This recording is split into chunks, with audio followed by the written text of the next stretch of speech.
আসসালামু আলাইকুম। আমি তাহমিনা আক্তার। আজকে আপনাদের সাথে একটা গল্প শেয়ার করি। তো চলেন শুরু করা যাক। আর এই গল্পটা যদি শুনেন তাহলে আর মনে হবে না যে আপনি আপনার মাঝে ইগো ধরে রাখবেন। একটা ছোট্ট গ্রামে রমেশ নামের একটা লোক বাস করত। তিনি অনেক জ্ঞানী ছিল এবং তাকে সবাই এলাকার মানুষ মাথায় তুলে রাখত। কারণ তিনি ভাবতেন যে তিনি একমাত্র জ্ঞানী এই এলাকার মধ্যে, তার কথায় সব কিছু চলে এবং তাকে সবাই সম্মান করে।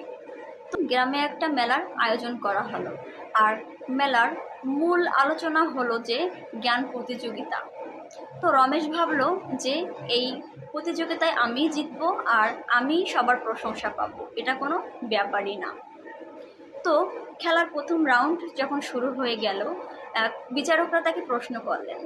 রমেশ প্রতিটা প্রশ্নের উত্তর ঠিক সঠিকভাবে দিয়েছিলেন এবং ভালো পেরেছিলেন, কিন্তু দ্বিতীয় রাউন্ডে গিয়ে সে প্রশ্নের উত্তর দিতে পারলেন না।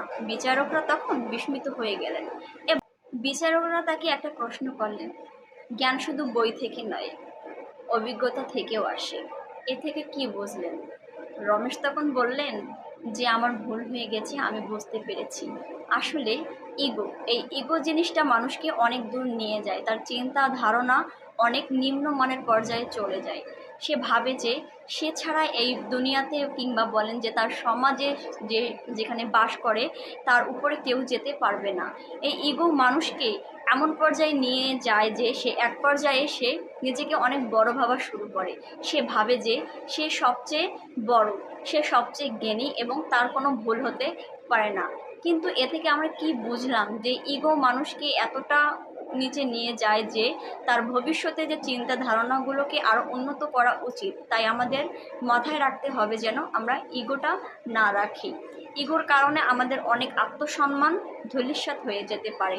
তাই আমরা যতটা সম্ভব আমাদের ইগোটা কমাবো।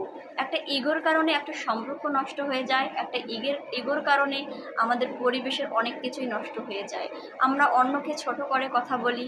অন্যকে ছোট করা মানে শুধু ছোট করে কথা বলাই নয়, তার হচ্ছে ড্রেস আপ সম্পর্কে, তার জ্ঞান সম্পর্কে, তার পরিবার সম্পর্কে আমরা সব কিছু এই ইগের কারণে তাকে হচ্ছে ব্লেম করে থাকি।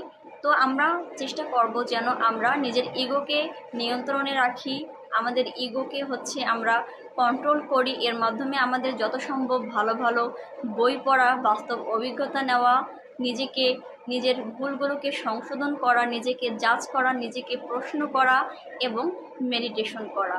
এই ব্যায়ামচর্চার মাধ্যমে আমাদের মন যে আমাদের একটা শান্ত প্রভাব সেটা চলে আসবে এবং আমরা নিজেকে একটু হলেও সময় দিতে পারবো। তো আমরা সবাই ইগো থেকে দূরে রাখবো আর অবশ্যই ইগোকে পরিত্যাগ করার চেষ্টা করব। তো সবাইকে ধন্যবাদ। আসসালামু আলাইকুম।